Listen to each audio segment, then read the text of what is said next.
Vanderbilt doing offensively, or are you guys struggling defensively that kind of led to the high scoring numbers? Well, they really play with 4 guards, and we knew what they did, they do. They do it very well. They do it very well. A lot of trying to really penetrate, put pressure on you constantly. We switched a few times. We didn't do our coverage nearly as much as we wanted to, and but again, I think you got to give Vanderbilt credit for that. But I'm not sure. I told the team the way we finished the first half was really not good. I mean, we got to stop fouling 3-point shooters, and we left our feet, gave up 2 easy baskets at the rim. Dug ourselves a hole there, but just proud of our guys for fighting back. Had a chance, obviously, to possibly send it in overtime, and but just give Vanderbilt credit. I thought they played hard. I thought they played with a real sense of purpose, and got a lot in the lane on us, which again, you give them credit because they had to carve out and fight for that space, and they got it. Too many second chance points that we gave up, but again, you got to give them credit for that. Will Mike Grant Reese. Yeah, Rick, you had Zakai with 2 fouls for about 7 minutes there in the first half. Is there any thought to putting him back in? No, no, because I mean, I thought we could stay there. I mean, if you think about it, it ended. What was the score at halftime? Down 6. We were down 6, but it was a 2-point game, and we were there and switched for no reason and fouled a 3-point shooter. And with a switch, we had the coverage we wanted, but again, we just switched for no reason and gave a terrific shooter a wide open shot, and we fouled him. But we weren't going to risk that because I thought we were able to. We just hold it right there, but again, we had that defensive lapse in it, and it hurt us. And we came out. Again, give them credit. I mean, we still got to. It's about us. We still got to improve, and we can get so much better, but we're going to have to do it. Rick, are you surprised that your team didn't handle that segment better without Zakai on the floor based on? Yeah, I did. I mean, again, we could have stayed right there with them. I mean, but again, it was just a simple defensive play that we didn't handle. I mean, there was just no reason for it, and there's never a reason to foul 3. I thought Zakai's 3-point foul was ridiculous that he would put himself in that situation. I mean, he fouled. He can't do that. I mean, you're talking about 2 seniors that, and I love them to death, but we can't foul 3-point shooters. And we've done it too much this year. Again, today we did it, and those 4 points are huge. And it's just, we can't do that. Coach, in the back here, how much was communication on the defensive end an issue today? I'm sorry? How much was communication an issue on the defensive end today? Well, again, I can't tell you, other than we keep asking, why are we doing this? And I think it's guys where they've got to understand, and we haven't had a lot of miscommunication problems this year, but we had some today, and again, all I can tell you right now, without looking at the film, that I've got to give Vanderbilt credit for it, because I don't know why we were doing some of the things that we were doing. Wes, Gentry, Page, Ben. Rick, I know you'll probably want to see film back on it, but some of those offensive rebounds Vandy had, is that just a ball bouncing that way, or is that getting out? They made some early, but obviously they had a high level of motion going, which is you would expect at home and playing Tennessee, and they made some shots, and Felix left his feet a couple times. I thought he should have stayed down. I thought we should have made him see they could have made some shots there, and they cleaned it up on the backside. But again, you got to give them credit for carving out that position to be there. And I didn't think we had the same thrust on the offensive boards. I looked at a few clips at halftime, and that we normally need and what we need to have. But tough game, hard fought, and again, I got to give Vanderbilt a lot of credit. I think Mark had his guys ready to play. I think we could say he probably executed. We did obviously better job at the end of the game. They had the lead, and was probably trying to work the clock a little bit. Got themselves into some shot clock violations, allowed us to kind of climb back in it. But it's hard to coach when you got a lead. It's hard to coach when you don't have one. But I'm proud of our guys for fighting back. They kept trying to hang in there and try to get something going, and again, put ourselves in a position to possibly. We had the ball. We maybe could have shot a 3 to go for a win, but we didn't. We weren't willing to do that. We thought if we could get it to overtime, we'd take our chances there.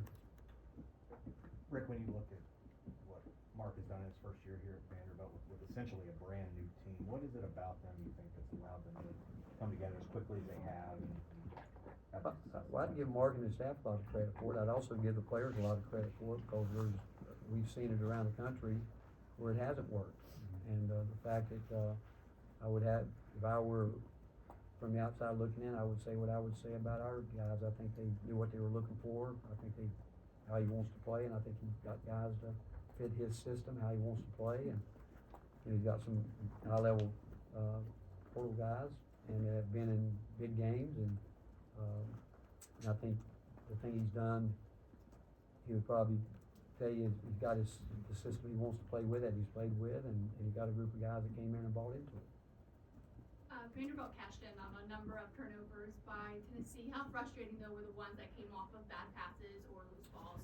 You can't do that. Some of the passes that were flipping into the backcourt, falling over, those type things, you can't do it. And every possession in this league is valuable. You look at every game, if all teams are playing well, you gotta expect games like this every night. You don't expect teams to get up big, but that's the ebbs and flows of the game, but in the end, you expect them to be hard fought close, and, you can't throw lifelines out there. And those turnovers like that are just basically giving you an opportunity to score some points, but just basically giving them points, because we tell our guys all the time, there's no defense for open court turnovers. There's nothing we can do, bad passes that lead to those easy baskets, and there's just no defense for it. Rick, with Chaz, he got a shot going today, but then had 5 turnovers as well, and then the end of game sequence. What's your message to him right now, I guess? Well, he's gonna adjust. I mean, people are being very physical with him, and, we can throw out freedom of movement. That rule's gone. I mean, they've made a big emphasis of it. I mean, I can say it both ways. I can say that against us. I mean, if they're gonna I can show you tape of us, everybody, guys coming off screens, arms are wrapped around them. I mean, it's, but if that's the way they're gonna call the NCAA tournament, that's the way they gotta call this.